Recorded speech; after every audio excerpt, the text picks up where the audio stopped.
नमस्कार, आप देख रहे हैं इंडिया न्यूज उत्तर प्रदेश उत्तराखंड और मैं हूं आपके साथ आयुष चतुरांश। किसानों का हल्ला बोल लगातार जारी है और नए कृषि कानून पर सरकार के साथ अब आर पार की लड़ाई लड़ रहे किसान अपनी मांग को लेकर किसी भी सूरत में झुकने को तैयार नजर नहीं आ रहे हैं। 4 दौर की बातचीत फेल होने के बाद किसानों ने 8 दिसंबर को भारत बंद करने का भी ऐलान कर दिया है। अब 5 दिसंबर को सरकार और किसान नेताओं की बैठक होनी थी, लेकिन बैठक से पहले ही किसानों का भारत बंद का ऐलान सरकार को परेशान करने वाला है, क्योंकि किसान झुकने को तैयार नहीं है और सरकार कृषि कानून को खत्म करने के मूड में नजर नहीं आ रही। ऐसे में टकराव की स्थिति अब यहां से साफ दिख रही है। कृषि कानून के खिलाफ किसानों का आंदोलन जारी है और दिल्ली बॉर्डर पर किसान लगातार डटे हैं। दूसरे राज्यों का भी अब दिल्ली कूच होने का सिलसिला लगातार किसानों का चल रहा है। ऐसे में बड़ा सवाल यह है कि आखिर किसानों को सरकार कैसे मनाएगी? क्या भारत बंद से ही इसका हल निकलने वाला है? और बैठक से पहले भारत बंद का आखिर मतलब क्या है? आज इन्हीं सवालों के साथ करेंगे हम आज की बड़ी बहस।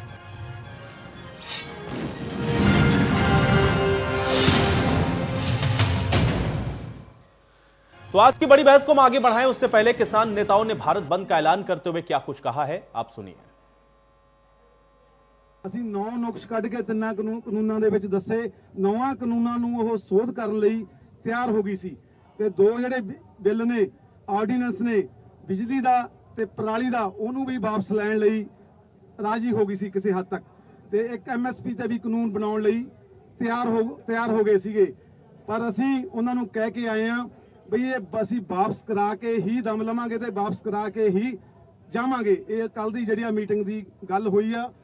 5 ਦਸੰਬਰ ਨੂੰ ਮੋਦੀ ਗਵਰਨਮੈਂਟ ਤੇ ਕਾਰਪੋਰੇਟ ਘਰਾਣਿਆਂ ਦਾ ਇਹ ਪੁਤਲੇ ਫੂਕੇ ਜਾਣਗੇ ਸਾਰੇ ਇੰਡੀਆ ਦੇ ਵਿੱਚ। 5 ਤਰੀਕ ਨੂੰ ਕਾਰਪੋਰੇਟ ਘਰਾਣੇ ਤੇ ਮੋਦੀ ਸਰਕਾਰ ਦੇ ਪੁਤਲੇ ਫੂਕੇ ਜਾਣਗੇ। 7 ਤਰੀਕ ਨੂੰ ਜਿੰਨੇ ਮੈਡਲ ਮਿਲੇ ਆ ਜਿਨ੍ਹਾਂ ਵੀ ਵੀਰਾਂ ਨੂੰ ਉਹ ਆਪਦੇ ਮੈਡਲ ਜਿਹੜੇ ਆ ਉਹ ਵਾਪਸ ਕਰਨਗੇ।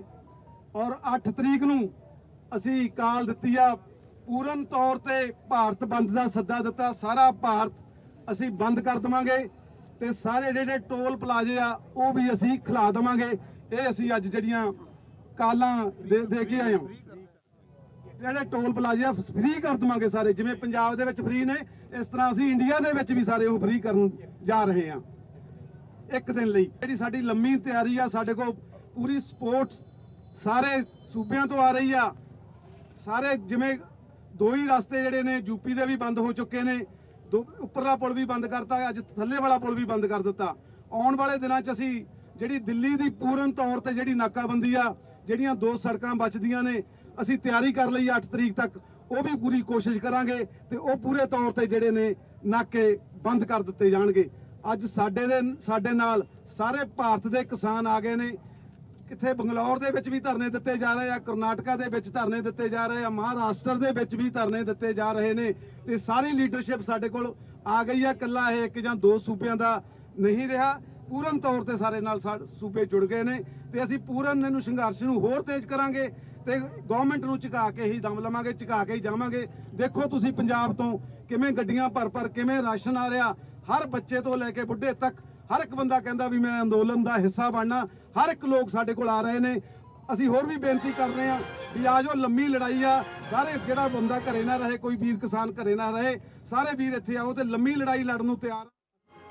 तो किसानों की बात को भी सुना, किसानों की मांग को भी सुना और उनके ऐलान को भी आपने सुन लिया, लेकिन भारतीय किसान यूनियन के प्रवक्ता राकेश टिकैत ने भी भारत बंद को लेकर इंडिया न्यूज से खास बातचीत की है। आइए आपको सुनवाते हैं। राकेश टिकैत जी इस वक्त यहाँ पर मौजूद हैं, उनसे पूछ लेते हैं 8 तारीख को भारत बंद का ऐलान वो क्या? देखेंगे। हम भी किसान भी भारत बंद करके देख रहे हैं ना। पॉलिटिकल पार्टी तो बहुत करके देखे, हम भी देखेंगे। पहली बार किसान तो पहली बार बंद करके देखेगा भारत बंद कैसे बंद होता है, हम भी सीख लेंगे। बंद में क्या कुछ बंद रहेगा? बंद में तो नू बतावेंगे सारी चीज बंद हो। हाँ भाई, अपना गांव अपनी सड़क, बस अपने गांव से बाहर अपनी सड़क पर बैठ जाओ, बंदी हो गया। अच्छा, किसान संगठनों की किसी और संगठन से भी इस बंद में साथ देने की बात नहीं, ये किसी एक संगठन का सवाल नहीं है, ये देश के किसान का सवाल है। जो भी देश में किसानों की राजनीति कर रहा है उसको सबको इस मूवमेंट को समर्थन करना चाहिए, इस मूवमेंट में साथ मारना चाहिए और आन का पूर्ण रूप से जो 8 तारीख का बंद है उसमें शामिल होना चाहिए, उसको बंद करवाना चाहिए। क्योंकि सरकार के तेवर थोड़े कल नर्म हुए, तो आपको लगता है आने वाले कल में अगर हल निकल जाता तो बंद के फिर कोई मायने नहीं? देखेंगे कल ही चल कर देखेंगे, वहीं करेंगे बात कल ही। हाँ, आज सबका फैसला है तो सब इसे ही सलामत बरा करके करेंगे। आज का दिन महत्वपूर्ण था, रात भी बेहद महत्वपूर्ण है। रात को क्या चलेगा किसानों के बीच? यहाँ वार्ता रात भर भी वार्ता चलेगी, रागनी चलेगी, खाना चलेगा, भोजन चलेगा, क्या सरकार कर रही नहीं कर रही वो चलेगा, सब चीज चलेगी। एक चीज लास्ट बस ये, कल जिन बिंदुओं पर बात नहीं बन पाई थी, तो वो कौन से बिंदु हैं जिन पर कल बिल्कुल दो टूक किसान बात करने वाले हैं सरकार से? बिल्कुल बिंदु तो है ही नहीं, बिल वापसी की बात है, बिंदु की तो है ही नहीं बात कि बिल वापसी हो। तो उसको लेकर सरकार से जो बातचीत कल विफल रह गई, उसको आगे की तैयारी कल किस तरह दो टूक बात? हाँ, दो टूक होगी, दो टूक। और हमने देखा कि आज सुबह बुद्धि शुद्धि के लिए यज्ञ भी किया गया। यज्ञ तो यहाँ रोज होता है, हर रोज यज्ञ होता है। राकेश टिकैत जी हैं जिन्होंने कहा कि 8 दिसंबर को जो बंद है, बंद का मतलब ये होता है कि सब कुछ बंद होता है, और बंद का ऐलान भारतीय किसान यूनियन की तरफ से यहाँ किया गया है।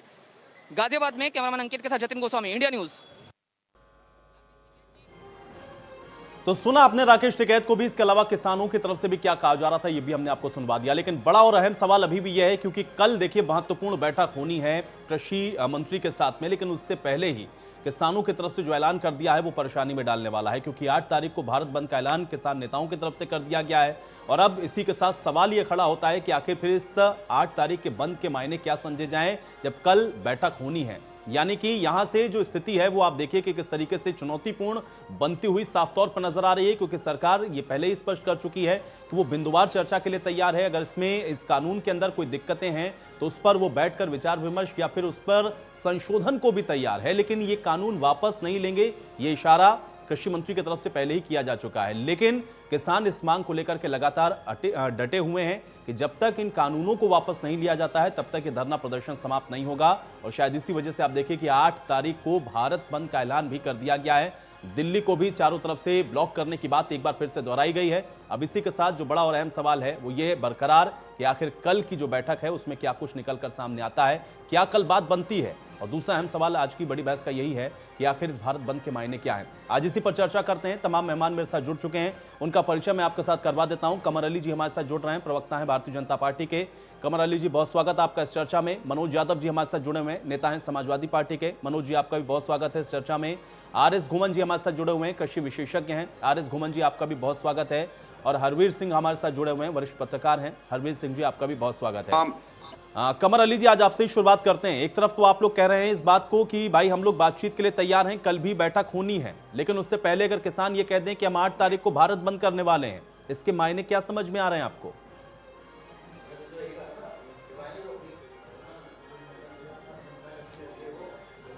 देखिए यूज जी, किसान अन्नदाता है और हमारी सरकार किसानों के साथ है। कल माननीय कृषि मंत्री जी बैठेंगे और जो मसला है उसको बिल्कुल हल करेंगे। और देखा आपने, हमारी सरकार बराबर बात कर रही है। माननीय प्रधानमंत्री जी भी गंभीर, माननीय गृह मंत्री जी, कृषि मंत्री बराबर बात कर रहे हैं। देखिए, किसान अन्नदाता है, था और है और रहेगा। हमारी सरकार हमेशा ये कहा कि किसान अन्नदाता के साथ हमेशा उसको सुख सुविधाएं दी जाएं, उसके साथ हम खड़े रहे हैं। आपने उसी की एक नज़ीर देखी जब उत्तर प्रदेश में हमारी सरकार आई, तो हमने ये कहा पहली कैबिनेट में किसान भाइयों को एक एक लाख रुपया कर्जा माफ़ करेंगे, और पहली कैबिनेट बैठक में हमने माफ़ किया। तो देखिए, हम किसानों के लिए काम करने आए हैं और आखिरी खड़े व्यक्ति के लिए काम करने आए हैं। हम बिल्कुल काम कर रहे हैं और काम करेंगे।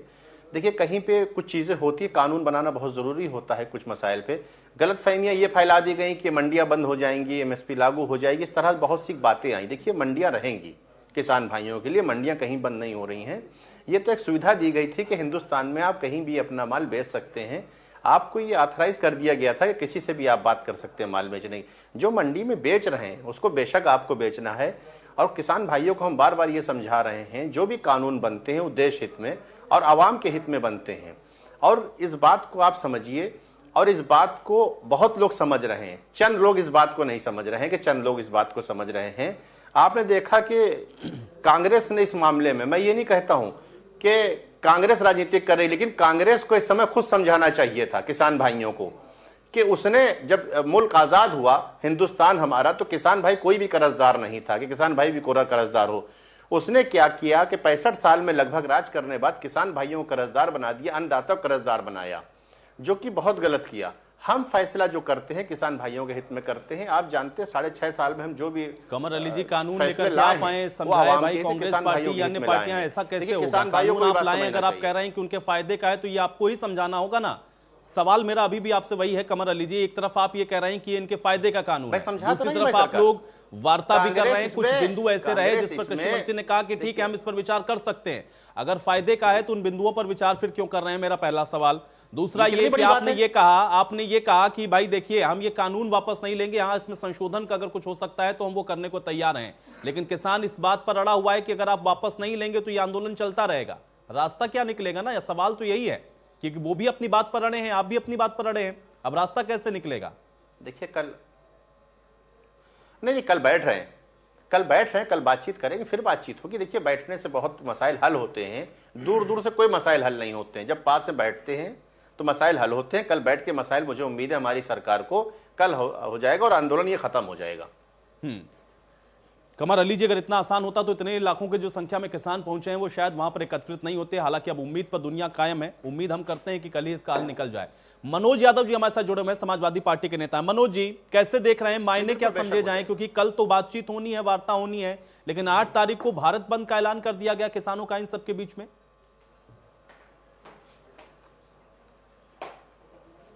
निश्चित तौर पे जो वार्ताएं चल रही हैं उसका कोई सकारात्मक पहलू या पक्ष अब तक देखने को मिला नहीं है। अगर निश्चित तौर पे अगर हम सिर्फ कल की वार्ता की बात करें, जो कृषि मंत्री का ये बयान आया कि जो किसानों के मामले हैं या जो बिंदु है उस पर हम विचार करने की बात करेंगे, लेकिन ये कतई नहीं कहा कि हम विचार करके उनको हम खत्म करेंगे, रोल बैक जैसी कोई बात कही।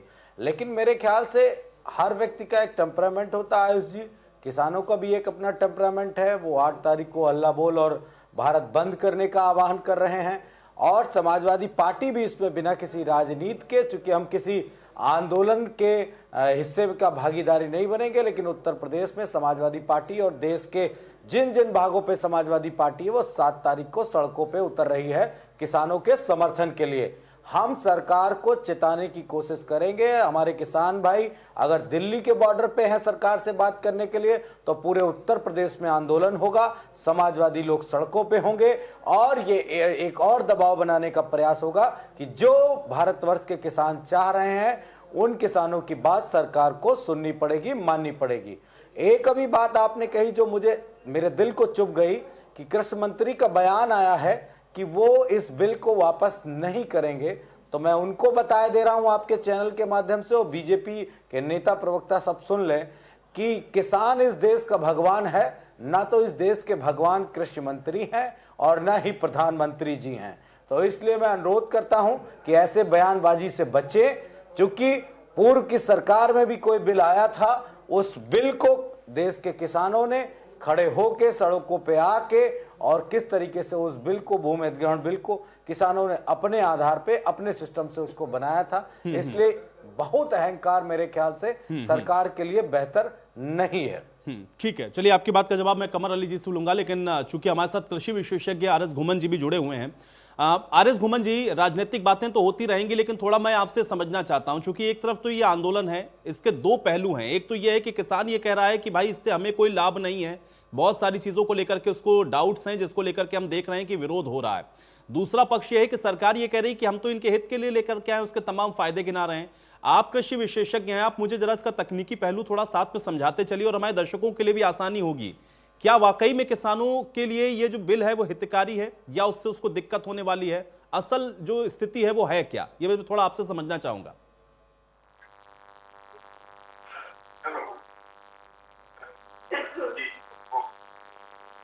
आर एस घुमन जी, क्या आप सुन पा रहे हैं मुझे? ये आपका स्ट्रिंग गलत लगा हुआ है। घुमन जी के सामने मेरा नाम लिखा है, मेरा नाम है घुमन। हरवीर सिंह बोल रहा हूँ, आप इसको ठीक करा दीजिए। Hello hello. चलिए कमर अली जी, मैं आपके पास आ जाता हूं, कुछ दिक्कत है, मैं उसको एक बार करेक्ट करवाता हूं। कमर अली जी, मैं चाहूंगा जवाब दीजिए। और मनोज यादव जी तो ये भी कह रहे हैं कि समाजवादी पार्टी अब सड़कों पर उतरेगी, क्योंकि अगर आप लोगों की बात बनी नहीं 5 तारीख को, तो अब समाजवादी भी पार्टी भी समर्थन देती हुई आपके ऊपर दबाव बनाएगी कि भाई वापस लीजिए इन बिलों को।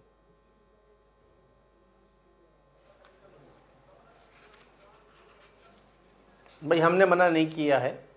हमारा सिर्फ किसान भाइयों से अनुरोध है कि इस बात को समझें और सरकार ने जो फैसला किया है आपके हित में किया है। देखिए अब समाजवादी का क्या कल्चर है, समाजवादी क्या सोचती है अपने, क्या उनके, क्योंकि राजनीतिक दल हैं वो अपनी राजनीतिक कहे चमकाना चाहते हैं, वो बाखूबी जानते हैं इस बारे में। हमने तो ये देखा है 15 साल की इनकी सरकार रही, उन्हीं किसान भाइयों को आपने देखा बुंदेलखंड में खास की रोटी खाया करते थे किसान भाई, और किस तरह से बुंदेलखंड में सुसाइड किया करते थे।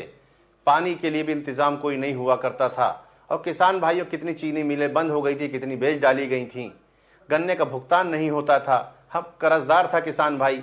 हमने आके उन समस्याओं को हल किया है, एक नज़ीर पेश करी है। ठीक है राजनीतिक दल है, करिए, लेकिन 15 साल आपने इस उत्तर प्रदेश में लगभग हुकूमत करी। हुकूमत करने के बाद उन किसान भाइयों को आपने कर्जदार छोड़ दिया, जिनका 1-1 लाख रुपया हमने किसान भाइयों को कर्जा माफ किया, और सोसाइट नहीं हो रही है बुंदेलखंड में। अगर आप देखेंगे कहीं पानी की परेशानी नहीं, हमारी सरकार माननीय योगी जी की सरकार बराबर काम कर रही है और लगातार आपने देखा काम कर रही है। अब ये अगर गड्ढे छोड़ के ना गए होते, अगर ये काम करके गए होते, तो आज की तारीख में क्या मुझे 1-1 लाख रुपए कर्जा माफ करना पड़ता किसान भाइयों का।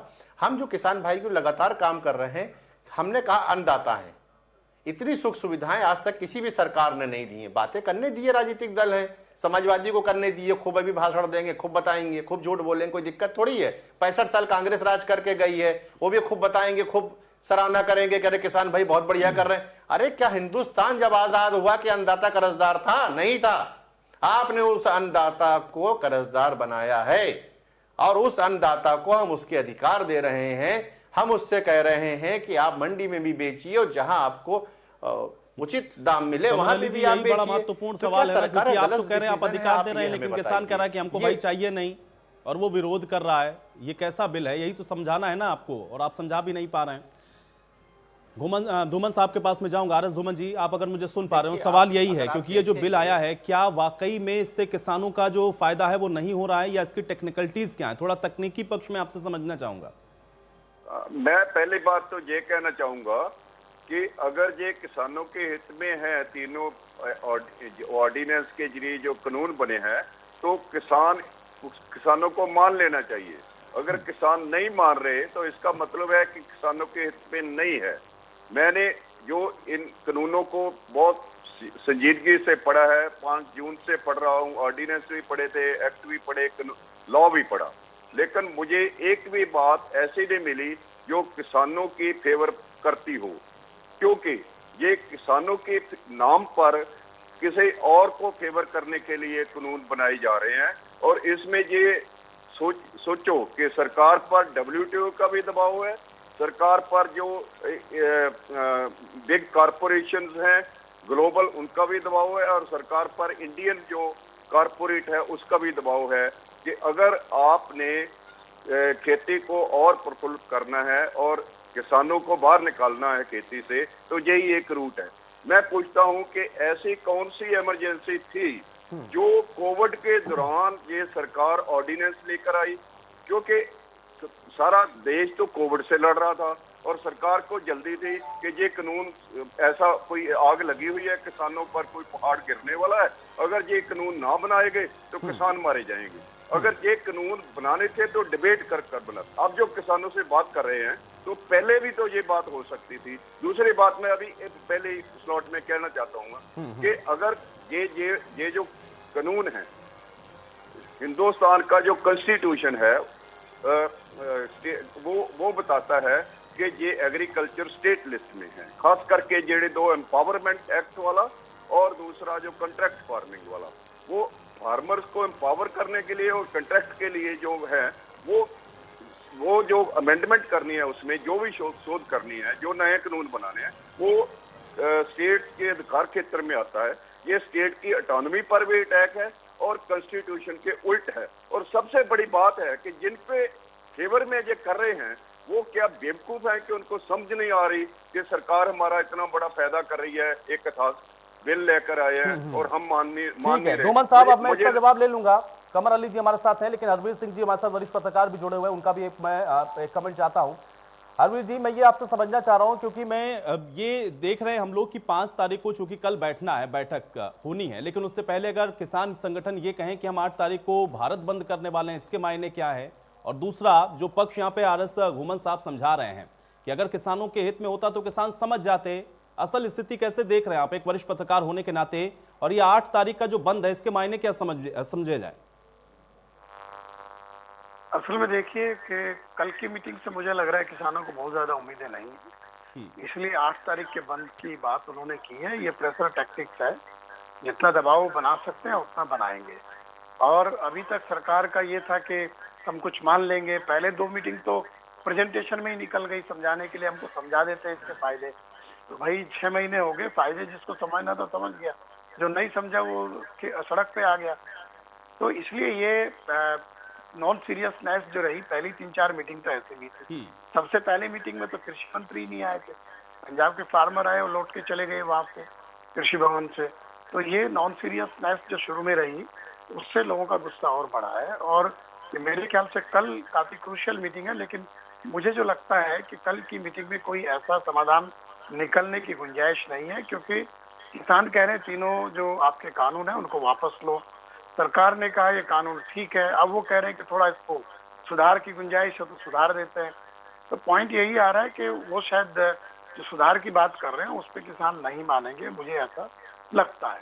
और क्योंकि विरोध बढ़ रहा है, उनका समर्थन बढ़ता जा रहा है। अलग अलग राज्यों से किसान आ रहे हैं, पहले पंजाब से ज्यादा किसान आए, हरियाणा से आ गए, उत्तर प्रदेश के लोग भी बैठे हुए हैं बॉर्डर पे, राजस्थान से लोग आ रहे हैं, मध्य प्रदेश से आ रहे हैं। तो ये जिस तरीके का माहौल है उसमें सरकार काफी वीक फुट पे है इस वक्त जो है। तो इसीलिए किसान भी चाहते हैं कि इतना ज्यादा अपने पक्ष में फैसला करा पाए, ये सही वक्त है। और उनकी रणनीति जो है वो ठीक है मेरे ख्याल से। कमर अली जी, मैं चाहूंगा इसका जवाब दें, चूंकि आप उम्मीदें ज्यादा नजर नहीं आ रही, और दूसरा वरिष्ठ पत्रकार की तरफ से यह भी कहा गया कि पहले आप लोगों ने इसको सीरियसली लिया भी नहीं। अगर शुरुआती दौर में भी आप लोग इसको थोड़ा सीरियस ले लेते तो आज ये आंदोलन इतना बड़ा नहीं होता जिस तरीके का स्वरूप हम लोग देख पा रहे हैं।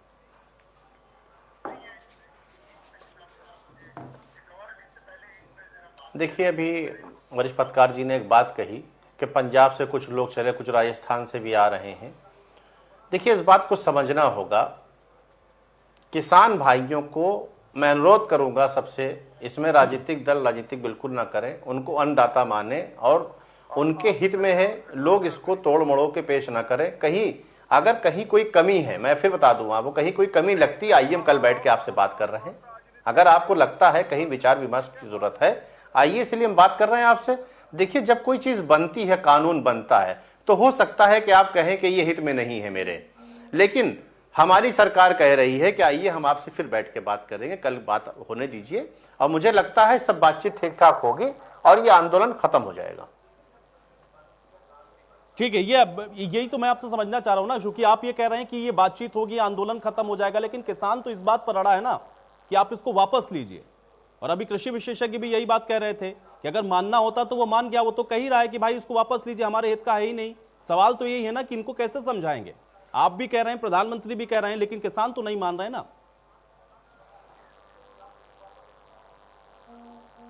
देखिए, हमने आपसे कहा किसान नहीं मानना, किसान भाइयों को समझाया है, उस पर जो लोग हैं अपनी अपनी राय रख रहे हैं। जब अपनी राय रखते, हमने, हमारी सरकार ने ऐसा नहीं कहा कि आपकी राय नहीं मानेंगे, हमारी सरकार ने यह कहा कि आपकी बात राय मानेंगे, आइए हम बात कर रहे हैं आपसे। देखिए, कुछ मैंने आपसे कहा कल बातचीत होगी, और बातचीत होने के बाद इसका बहुत अच्छे रिजल्ट आएंगे और आंदोलन खत्म हो जाएगा, क्योंकि जो भी नीति बनती है वो आवाम के लिए ही बनती है। नीति कुछ सरकारें आज हैं कल नहीं रहती हैं, वो नीतियां हमेशा आवाम के ही काम आती हैं और आवाम के हित के लिए किया गया, किसान भाइयों के लिए किया गया है। देखिए, सरकारें आती हैं और जाती हैं। अगर हमारी सरकार अगर अच्छा नीति लेके आ रही है, अच्छे किसान भाइयों के लिए अगर काम कर रही है, यूपी सरकार ने भी किया, भारत सरकार भी काम कर रही है, तो आप ये देखिए, उत्तर प्रदेश में 24 करोड़ लोग हैं, लगभग 24 करोड़ लोग हैं, यहां भी तो किसान भाई हैं। यहां तो समाजवादी कह रही है कि हम उनके साथ उनको वर्गलाएंगे, एक तरह से अगर आप कह दें कि उनको वर्गलाएंगे और हम भी निकलेंगे साथ में। देखिए, किसान भाई बहुत जागरूक हैं और किसान भाई बिल्कुल इस बात को समझ रहे हैं। और आप कल देखिएगा, जो लोग राजनीतिक रोटियां सेकने की कोशिश कर रहे हैं, मनोज जी बहुत जल्दी जवाब दीजिए। जो है मनोज जी नहीं, बिल्कुल, देखिए, कुछ आती है, कुछ दिक्कतें आती हैं। ठीक है जी, ठीक है, यही तो टैकल करना है ना भाई, सत्ता में है तो आपको ये सारी चीजों को मैनेज करना है। मनोज जी जवाब दीजिए भाई, बरगलाने वाले किसानों को आप लोग अब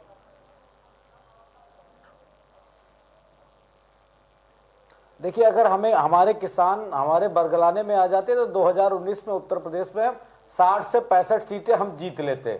वो तो यार इनके बरगलाने में चले गए और इन्होंने बरगला लिया। अपना किसान सम्मान राशि देके 2000 रुपए, जो हमारी समाजवादी महिलाओं के लिए पेंशन थी साल की 6000, उसी को इन्होंने किसानों में कन्वर्ट कर दिया और एडवांस में दे दिया और वोट ले लिया, सरकार बना ली। लेकिन उत्तर प्रदेश के किसान को यह नहीं मालूम था कि जिस सरकार को हम चुनने जा रहे हैं वो सरकार किस लिए हमसे वोट मांग रही है, कि उन्हीं के अधिकारों को, चूंकि इस देश में एक जो पूंजीपतियों का एक पूरा स्ट्रक्चर खड़ा हुआ है, वो सिर्फ इसलिए खड़ा हुआ। मैं बड़ी जिम्मेदारी से इस बात को कहता हूं आयुष जी, और जिसको बुरा लगे वो लगे।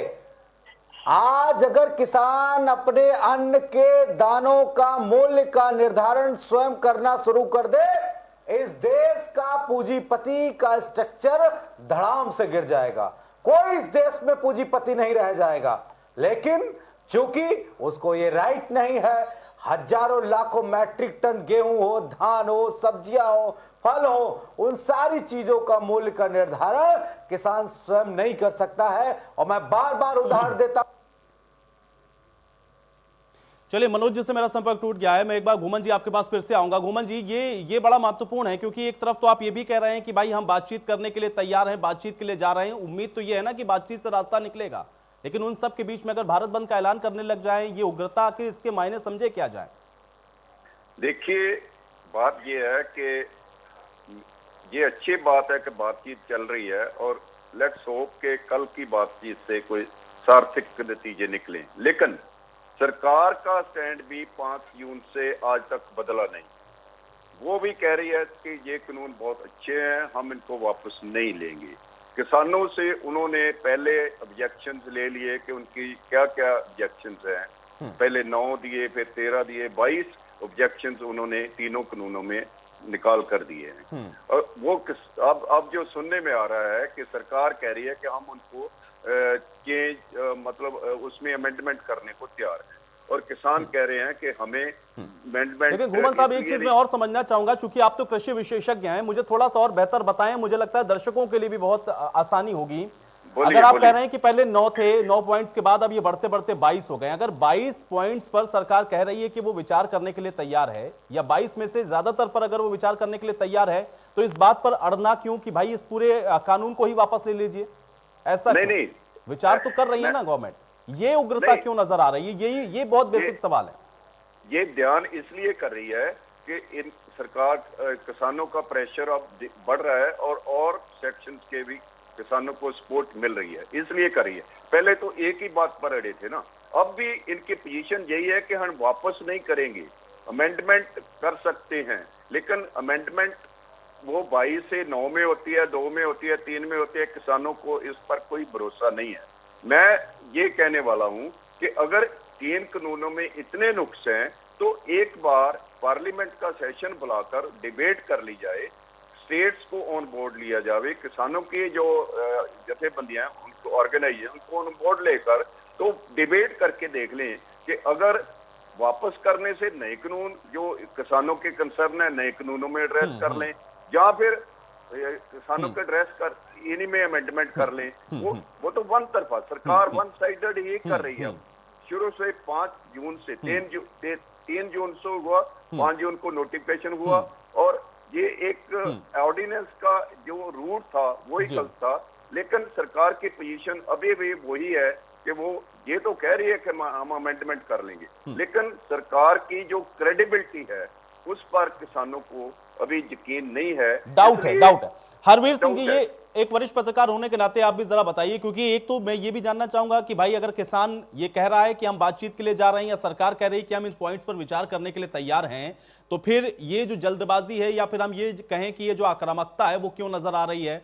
दूसरा महत्वपूर्ण पहलू उसमें यह भी है कि क्या आपको लग रहा है, जो बात यहाँ पे जो कृषि विशेषज्ञ बैठे हुए हैं, जो बात वो कह रहे हैं कि शुरुआत से लेकर के अब तक जितनी भी वार्ता रही है उसमें कोई ऐसा बड़ा पॉजिटिव मैसेज नहीं निकला, इसलिए किसान आशान्वित नहीं है इस वार्ता को भी लेकर के? क्या इस बात से आप इत्तेफाक रखते हैं? और अगर ऐसा है तो फिर वार्ता के मायने क्या और कैसे निकलेगा रास्ता इसका? नहीं, देखिए, रास्ता तो बातचीत से ही निकलेगा। एक पॉइंट में यहाँ कह दूं, जो आपके प्रवक्ता, जो बीजेपी के प्रवक्ता हैं यूपी के, उनको मैं ये कह दूं, ये बहुत ही दुर्भाग्य की बात है कि इस तरह का आंदोलन यूपी में खड़ा क्यों नहीं होता। इनको बताना चाहिए कि पंजाब में 98-99% फसल की खरीद होती है, उत्तर प्रदेश में 10% भी नहीं होती। उत्तर प्रदेश के किसान हरियाणा पंजाब में जाके बेचते हैं अपना धान गेहूं। इनसे पूछिए, सबके बॉर्डर्स पे लाइन लगी हुई है, क्योंकि यहाँ धान का 1800 रुपये, 1868 रुपये दाम है, 1200 रुपये में, 1400 रुपये में किसान बेच रहे हैं। गेहूं बेचने के लिए हरियाणा में जाते हैं। इनको तो शर्म आनी चाहिए। क्या इन्होंने बीजेपी की सरकार ने दे दिया किसानों को?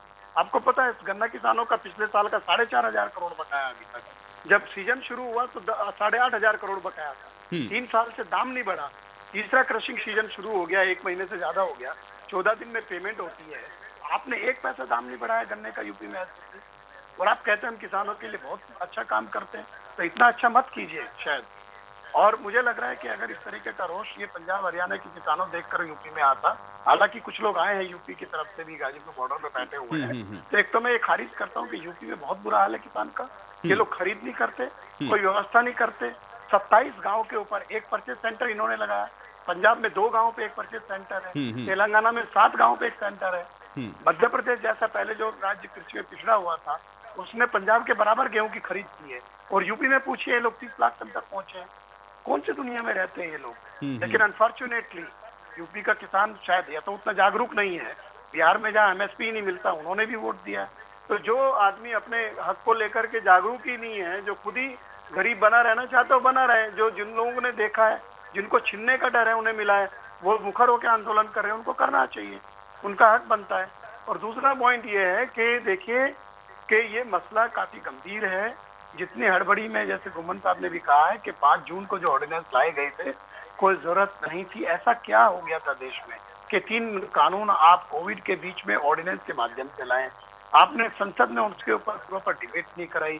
राज्यसभा के जो चेयरमैन, वाइस चेयरमैन है, वो आदमी इतना सीनियर जर्नलिस्ट था, वो जिंदगी भर उसके ऊपर ये धब्बा रहेगा हरिवंश के ऊपर कि उसने बहुत गलत तरीके से वहाँ ध्वनिमत से कानून पारित कराए थे। उस आदमी को, मेरे ख्याल से, हम लोग जर्नलिस्ट हैं, मैं उनको व्यक्तिगत रूप से जानता हूँ, लेकिन उस आदमी ने बहुत गलत काम किया था उस पद पर रहते हुए। तो ये अब क्योंकि पूरा इतना दबाव बन गया। पंजाब में पहले किसानों ने 2.5 महीना आंदोलन किया, अपने घरों के बाहर है, तब वो दिल्ली आए। यह आंदोलन कोई एक दिन का नहीं है जितना कैजुअली ये साहब कह रहे हैं कि कल बात होगी खत्म हो जाएगा। देखिए, वो अपना पूरी तैयारी के साथ में अपनी मांगों को समझ के, जान करके वो लोग आए हैं, और बाकी लोग भी साथ जुड़ रहे हैं। और ये किसी एक किसान, किसी एक राज्य का मसला नहीं है। ये जितनी ठीक है हरवीर जी, ये बात ठीक है। देखिए, किसानों की समस्याओं का जो आप जिक्र कर रहे हैं, उसी वजह से शायद किसान हैं सड़क के ऊपर, और ये उनको समझाना है ना भाई कि इनके फायदे का कैसा है। लेकिन एक चीज मैं और समझना चाहूंगा, एक वरिष्ठ पत्रकार होने के नाते थोड़ा सा ब्रॉडर प्रोस्पेक्ट में इसको समझाएं, फिर इसके और क्या मायने समझे जाए। यहां से आपको नहीं लगता, क्योंकि अगर इस तरीके से प्रेशर पॉलिटिक्स की जाए कि भाई आप दिल्ली को बंद कर दें 4 तरफ से और कहें कि इसको वापस ले लें और सरकार बैकफुट पे चली जाए, तो एक गलत परिपाटी, फिर तो किसी को कोई भी बात मनवानी होगी तो फिर वो इसी तरीके से आंदोलन और प्रदर्शन को खड़ा कर देगा। क्या वापस लेना ही इसका इलाज है कि इसको वापस लेना ही पड़ेगा? एक चीज बताइए मुझे, केरल ने एक पुलिस एक्ट में संशोधन किया था सोशल मीडिया को लेकर, और वहां के राज्यपाल ने उस कानून के संशोधन पर दस्तखत भी कर दिए थे। दबाव पूरे देश का बना, मीडिया का भी बना, और उस संशोधन को रिपील करने के लिए दोबारा ऑर्डिनेंस वहां की सरकार ने बनाया। लोकतांत्रिक व्यवस्था का मतलब क्या है कि अगर लोगों के लिए आप कोई व्यवस्था नहीं लेकर के आ रहे हो, लोगों को वो स्वीकार्य नहीं है, देश के हर नागरिक का ये कर्तव्य बनता है, उसका हक है कि वो किसी भी मसले पर अगर राय उसके साथ नहीं है तो उसका विरोध करता है लोकतांत्रिक तरीके से। ये बात ठीक है कि सारे रास्ते बंद करना और ये नौबत नहीं आनी चाहिए, लेकिन सवाल है कि जिस तरीके से पंजाब से किसान चले और हरियाणा पार करने में जिस तरीके की परिस्थितियां पैदा हुई, आप लोगों ने देखा। उन्होंने कहा हम तो शांतिपूर्वक विरोध करने जा रहे हैं, लेकिन जिस तरीके से राज्य सरकार ने जो स्थितियां वहां पैदा की वो सबके सामने है। तो आपको विरोध करने के लिए व्यक्ति कहाँ आएगा? केंद्र के कानून है, किसी राज्य के कानून नहीं है। और इसमें फेडरल स्ट्रक्चर का भी सवाल है, घुमन साहब ने कहा। ठीक है, और इसका हल निकालना है भाई, सत्ता पक्ष को ही निकालना है। घुमन साहब, एक चीज मैं और जानना चाह रहा हूँ आपसे। नहीं, लेकिन यहाँ पर जो है वो ट्रेड शब्द का इस्तेमाल करके, because trade is the under centralist, उसका इस्तेमाल किया। तो ये देखिए, कोई भी उस तरीके की अवस्था पैदा होना न देश के हित में है, न नागरिकों के हित में है। ना आंदोलनकारियों के हित में। जो भी आंदोलन कर रहा है पीसफुली होना चाहिए और कानून व्यवस्था बनी रहनी चाहिए और सभी नागरिकों के जो अधिकार हैं वो सुरक्षित रहना चाहिए, किसी को कोई दिक्कत नहीं होनी चाहिए। लेकिन ये जो परिस्थिति है ये असामान्य परिस्थिति है, ये सरकार को जितना जल्दी इस मामले का हल निकलता है वो निकालने की कोशिश करनी चाहिए। घुमन साहब, एक चीज मैं और आपसे थोड़ा जानना चाह रहा हूं। ठीक है, प्रदर्शन कर रहे हैं, आपकी कोई बात है, मांग है, उसको लेकर के प्रदर्शन करें, लेकिन ये कहना कि फिर आप चारों तरफ से दिल्ली को बंद कर देंगे, जितने रास्ते आते हैं वहां पर बॉर्डर्स पर आप भारी संख्या में मौजूद रहेंगे, वार्ता हो रही उसके पहले ही कह देना कि हम 8 तारीख को भारत भी बंद करेंगे, इसके क्या मायने समझे जाएं फिर? इससे पहले मैं एक बात अपने जो और ऐसे आपको नहीं लगता घुमन साहब ये गलत परिपाटी भी पड़ सकती है, जिसको जो मनवाना है दिल्ली के रास्ते बंद कर दे और बैठ जाए आकर के भी सरकार बैकफुट पर जाएगी? सरकार तो जनता के लिए है ना। हाँ बिल्कुल, जनता के लिए। आपके सवाल पर आता हूँ, लेकिन एक बात पहले मैं अपने दोस्त बीजेपी के साथ करनी चाहूंगा कि जो उन्होंने अवाम और राजनीति की बात की है कि सरकार तो अवाम के लिए, तो किसान क्या अवाम में नहीं आते? एक तो ये बात। दूसरा कह रहे हैं कि किसान राजनीति ना करें।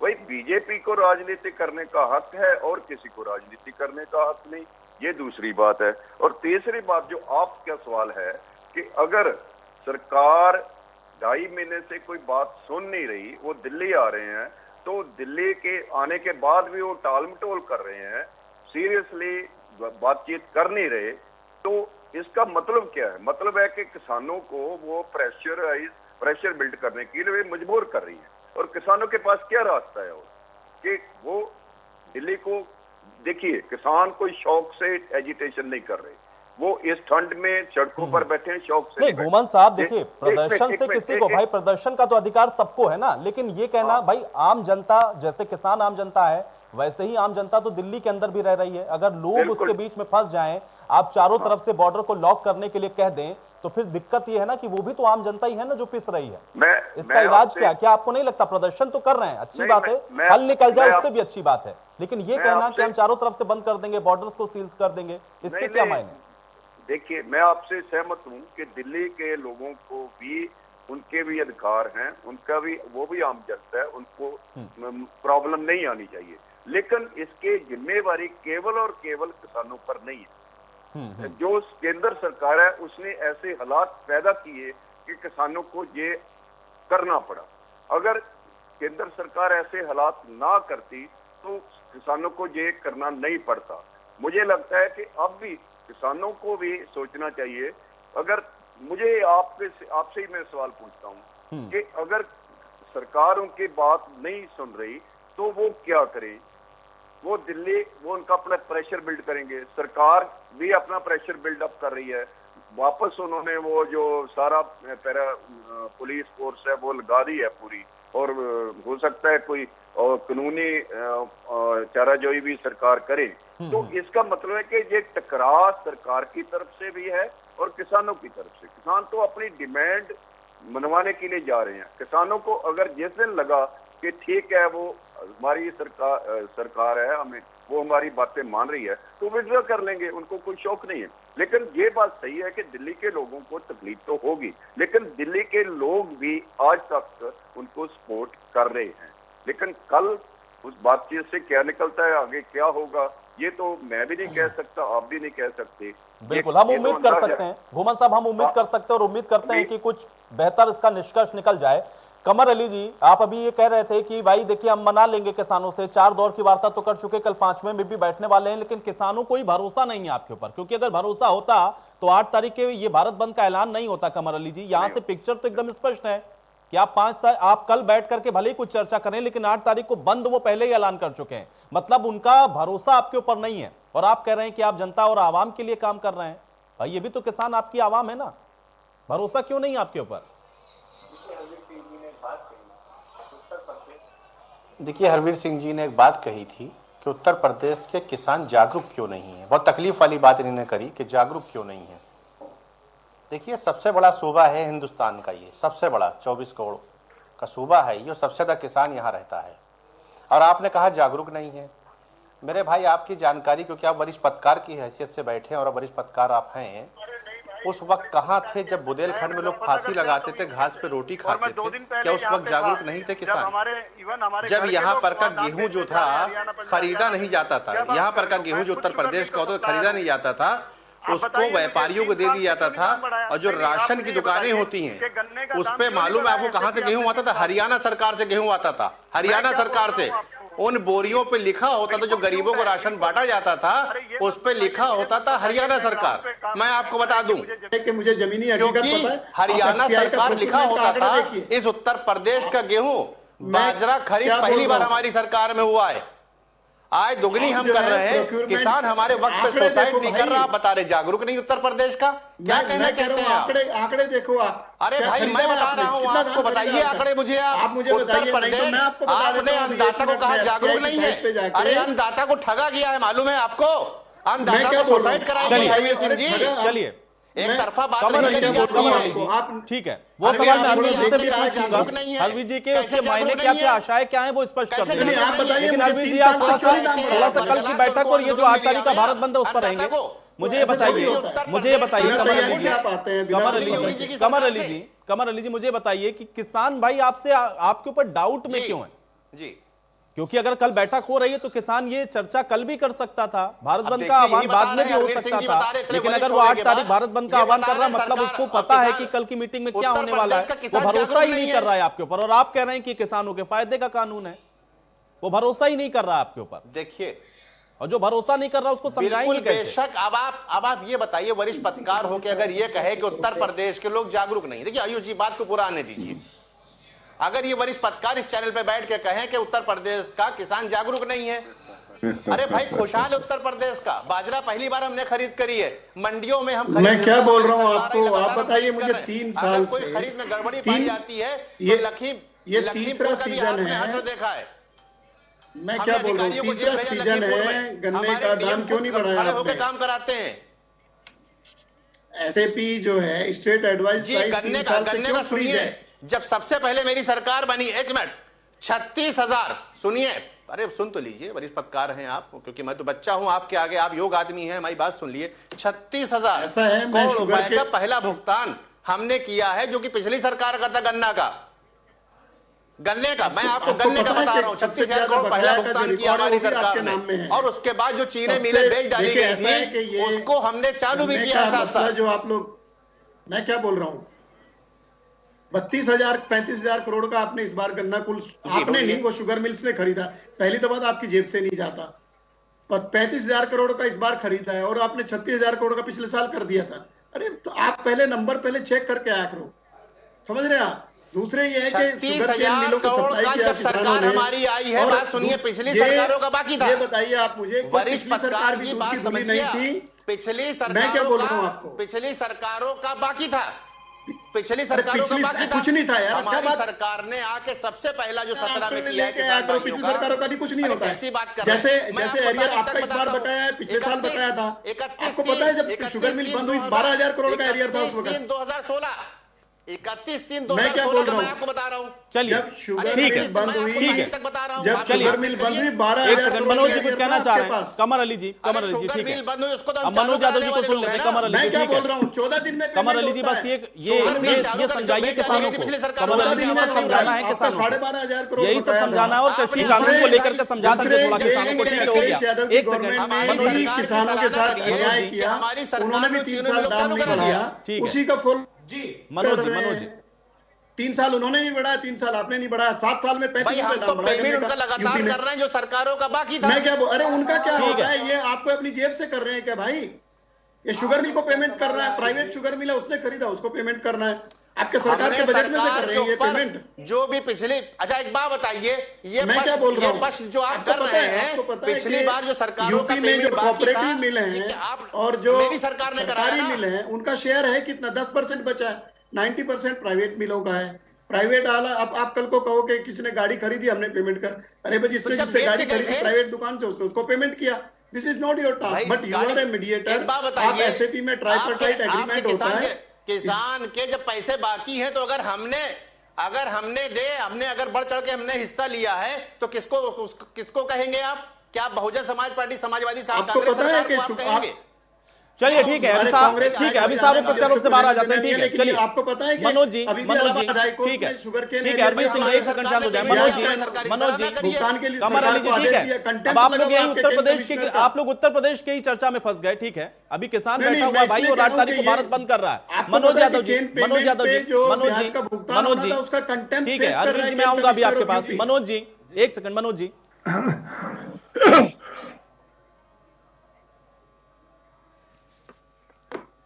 देखिए एक महत्वपूर्ण बात इस टीवी डिबेट में आनी चाहिए और वो ये है कि इस पैनल में 4 लोग बैठे हैं और 3 लोग हैं जो इस किसान बिल का समर्थन नहीं करते हैं। मैं जो आपको न्यूट्रल समझता हूं, आप पत्रकार हैं, आपका जिम्मेदारी सवाल पूछने की है। एक बीजेपी अकेली सही बोल रही है और सत्य बोल रही है, बाकी वो कृषि विशेषज्ञ हो, हमारे वरिष्ठ पत्रकार महोदय हो। देखिए बात अगर कोई जेन्युइन कह रहा है, आप किस तरह महंगाई रोकेंगे? मैं एक एग्जांपल देता हूं और इस पैनल में सारे लोग बताएं। सरकार सबसे ज्यादा धान और गेहूं की खरीद करती है, खासकर उत्तर भारत में, वो कोई भी स्टेट हो, लेकिन आलू की खरीद जो सरकार करती है वो बहुत ही ना के बराबर करती है। आज जिस किसान ने 2 रुपए 3 रुपए किलो आलू के दाम जिसको नहीं मिले थे, आज मार्केट में वही किसान उस आलू को 50 से 60 रुपए किलो खरीद रहा है। यह है जादूगरी बीजेपी की। और इसी तरह अगर आप सरकार नहीं खरीदेगी धान गेहूं और उनके जो पूंजीपति साथी खरीदेंगे तो स्टॉक लगाएंगे और यही गेहूं यही चावल आपको 60 से 70 रुपए किलो मिलेगा। इस बात के लिए उन लोगों को भी कान खोल के सुन लेना चाहिए जो लोग आज बीजेपी को वोट करके सोचते हैं कि उनको दुनिया की सारी स्वर्ग और दुनिया की सारी नियामत मिल गई, तो वो भी इस बात के लिए तैयार रहे जैसे आलू और प्याज की खरीदारी करने के लिए आज भी वो महंगाई खरीदी जा रही। इस देश में प्याज के नाम पे एक बार सरकार गिर चुकी है, ये भी ध्यान रखना चाहिए। मैं कह रहा हूं पहली बार भारतवर्ष में ऐसा हुआ है। अगर कोई इस पैनल में बैठा व्यक्ति मुझसे कह दे कि आप गलत हैं तो मैं माफी मांगूंगा। पहली बार इस देश में ऐसा हुआ कि किसी राजनीतिक दल ने किसानों को झूठा कहा, आतंकवादी कहा, खालिस्तानी कहा और पता नहीं क्या क्या कहा। आज तक किसी सरकार की इतनी हिम्मत नहीं हुई कि किसानों पे किसी तरीके की इस तरह की टिप्पणी की जा सके। वाटर कैनन चले, उन पे पानी डाला गया, उन पे रबड़ की गोलियां चलाई गई, उन पे लाठीचार्ज किया गया, लेकिन सरकार तो ये वही है जो एमपी में किसानों पे गोलियां चलवाती है और 10 से ज्यादा किसानों की जिंदगी चली जाती है। तो ये वो लोग हैं जो इस देश के अन्नदाता को बिल्कुल नहीं चाहते कि वो आजादी से अपना जीवन जी सके। ठीक है, कम से कम वो मूल्य ठीक निर्धारण है, नहीं चलिए कर सकता। इसका जवाब दे देंगे कमर अली जी। घुमन साहब देखिए आप थोड़ा सा कंक्लूजन की तरफ बढ़ते हैं, एक एक कमेंट में सबका लूंगा। घुमन साहब मुझे बताइए कि क्या संशोधन से किसानों को मान जाना चाहिए या आपको लगता है कि ये जो बिल, ये जो कानून है, ये वापसी इसका एकमात्र इलाज है? विकल्प क्या है? मैं सिर्फ एक बात कहूंगा कि कमर अली साहब ने आपके सवाल का जवाब नहीं दिया कि किसान भरोसा क्यों नहीं कर रहे। 2014 में बीजेपी ने पावर से आने से पहले स्वामीनाथन एमएसपी का कहा था, लेकिन पावर के आने के बाद सुप्रीम कोर्ट में एफिडेविट दे दिया कि ये नहीं हो सकता। जब 2019 की इलेक्शन पास आ गई तो इन्होंने एक लंगड़ा सा स्वामीनाथन दिया, वो था C2 प्लस 50% नहीं था, वो था A2 प्लस FL प्लस 50%। तो जब वो नहीं किया तो किसान कैसे ये भरोसा कर ले कि जो अमेंडमेंट का ये आश्वासन दे रहे हैं वो होगी भी कि नहीं होगी?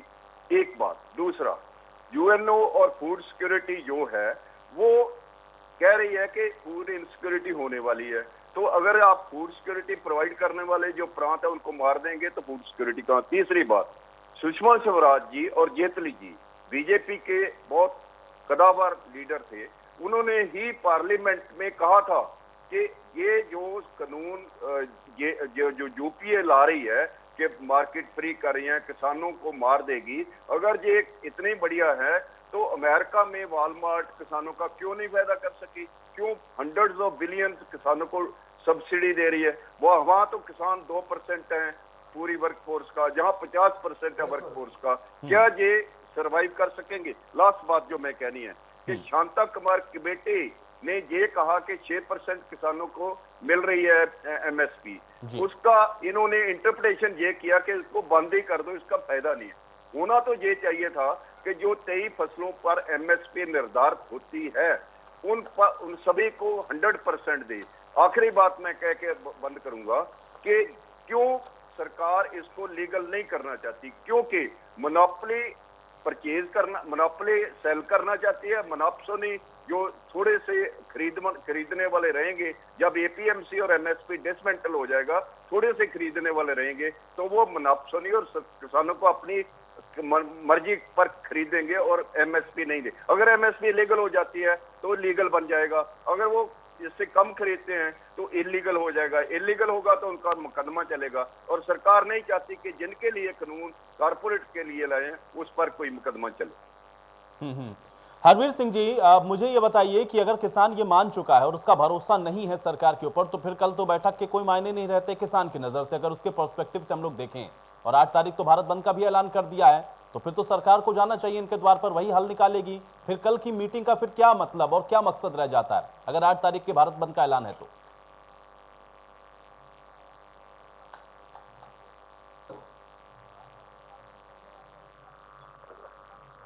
हरवीर सिंह जी, क्या आप मुझे सुन पा रहे हैं? चलिए, मेरी ऑडियो हरवीर सिंह जी तक नहीं पहुंच रही है। कमर अली जी, सवाल मेरा अभी वही है, आप ये बताइए कि भाई किसान भरोसा क्यों नहीं कर पा रहा है आपके ऊपर, और अगर करता तो मुझे लगता है कि 8 तारीख के भारत बंद का ऐलान नहीं करता। वो भरोसा ही नहीं कर रहा आपके ऊपर, और आप कह रहे हैं कि किसान के हित में आप काम कर रहे हैं, आप उनको समझा लेंगे। वो भरोसा ही नहीं कर रहा है कमर अली जी। देखिए, भरोसा कर रहा तभी बात कर रहा है, भरोसा है तभी बात हो रही है। भरोसा है, कल भरोसा है, बात हो रही होती है तो मुझे लगता है कि कल तक का किसान इंतजार कर लेता, खत्म हो जाएगा। कल तक का इंतजार करता किसान। कल वार्ता हुई 7.5 घंटे के बाद, आज इन लोगों ने मीटिंग की और आज आकर के शाम को ऐलान कर दिया कि हम 8 तारीख को भारत बंद कर रहे हैं और कल वार्ता होनी है।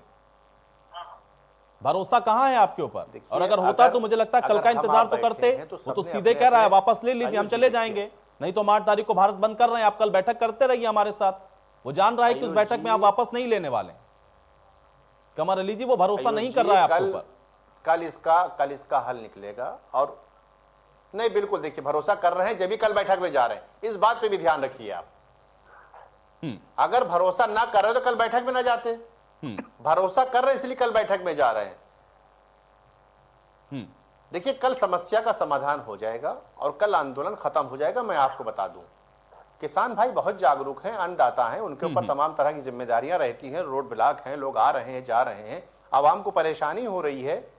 देखिए, सारी चीजों को ध्यान में रखते हुए सरकार बात करती है, और सरकार बिल्कुल आवाम के लिए चुन के आई, आवाम के लिए काम करे। किसान भाई भी आवाम में आते, बिल्कुल बेशक है, अन्नदाता है आवाम में। मैंने आपसे कहा, किसान जी अन्नदाता है, बिल्कुल हमारी सरकार बस जो कह रहे हैं थोड़ा सा वो और इम्प्लीमेंट बेहतर तरीके से हो जाता तो मुझे लगता है ये स्थिति बनती नहीं। बात ये है क्योंकि पिछले 4-5 महीने से तो विरोध कर ही रहा है ना किसान, और आज नौबत आ गई कि कह रहे हैं कि हम दिल्ली बंद कर देंगे। आपके सामने ये होते होते यहाँ तक कैसे आ गया? क्योंकि वार्ता ऐसा नहीं है कि कमर अली जी की कल ही हो रही है, वार्ता 4 बार आप लोग पहले भी बैठ चुके हैं इन लोगों के साथ।